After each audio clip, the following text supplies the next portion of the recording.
উঠলো ভাই, তো এই গরমে পাহাড় যাই, এই রকম একটা ফর্মুলা নিয়ে আমাদের ভাই বোনদের হুল্লোড় গ্রুপ চলে গেলাম পাহাড়ের রানী দার্জিলিংয়ে। নমস্কার, আমি শিল্পা। আজ শোনাবো আমাদের এই ট্রিপের দুষ্টু মিষ্টি অনেক গল্প। 12ই জুন জামাই ষষ্ঠীর রাতে আমরা একটা বড় ট্রাভেলার গাড়ি করে 18 জন মিলে বেরিয়ে পড়লাম শিয়ালদার উদ্দেশ্যে। গোটা রাস্তা হইচই করতে করতে আমাদের ট্রিপটা শুরু হলো। মাঝে একটু চা খেতে দাঁড়িয়ে প্রায় 1 ঘন্টা সময় কেটে গেল।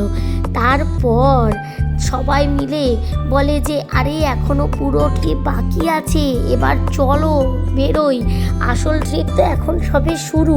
তো তাড়াতাড়ি করে ছানাপোনাদেরকে গাড়িতে তুলে আমরা আবার শিয়ালদার দিকে রওনা দিলাম। তারপরে দূর থেকে যখন শিয়ালদা স্টেশনটা দেখতে পেলাম, সবাই মিলে এত জোরে চিৎকার করলাম যেন দেখে মনে হচ্ছে আমরা পাহাড়েই পৌঁছে গেছি, কিন্তু না, এই সবে শিয়ালদা স্টেশন। তাড়াতাড়ি করে নেমে আমরা 4-5 জন কুলি দাদাকে ডাকলাম, কারণ প্রচণ্ড লাগেজ হয়ে গেছিলো আমাদের। সবাই বকাবকি করা সত্ত্বেও বা ছানাপোনাদের নিয়ে যাওয়া, তো তাই লাগেজ একটু হবেই হবে।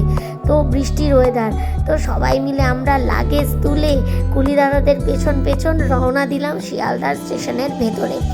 সামনে ট্রেন দাঁড়িয়ে আছে, আর গোটা যা ভিড়, সবাই যেন দেখে মনে হচ্ছে যাচ্ছে ওই নর্থ বেঙ্গলে পাহাড়ের কোলে। সবাই মিলে আমরা হেঁটে হেঁটে বেশ সুন্দর ভিডিও বানাতে বানাতে একটা জায়গা পেলাম বসার জন্য। এবার বসে 1 ঘন্টা মতন দেরি, ছানাপোনাগুলোকে রাখবো কী করে?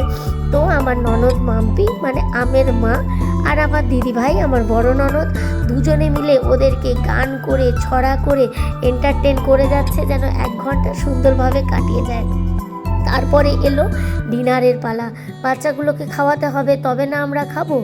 আর ডুগুর বাবার সাথে, মানে শুভর সাথে আমার একটা ডিল থাকে, কোথাও বেড়াতে গেলে খাওয়ানোর দায়িত্ব ওর বাবার, আর বাকি অন্যান্য দিন সারা বছর খাওয়ানোর দায়িত্ব আমার।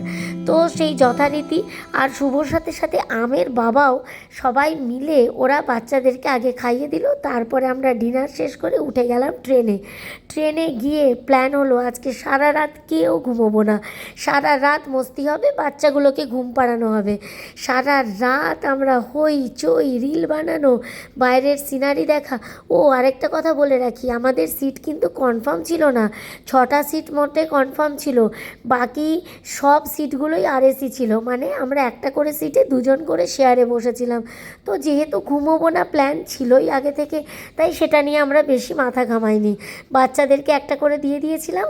সারা রাত হইচই করতে করতে পৌঁছে গেলাম সেই বহু প্রতীক্ষিত সকালবেলায় যখন নিউ জলপাইগুড়ি স্টেশনে নামলাম, উফ, এনার্জি একদম তুঙ্গে।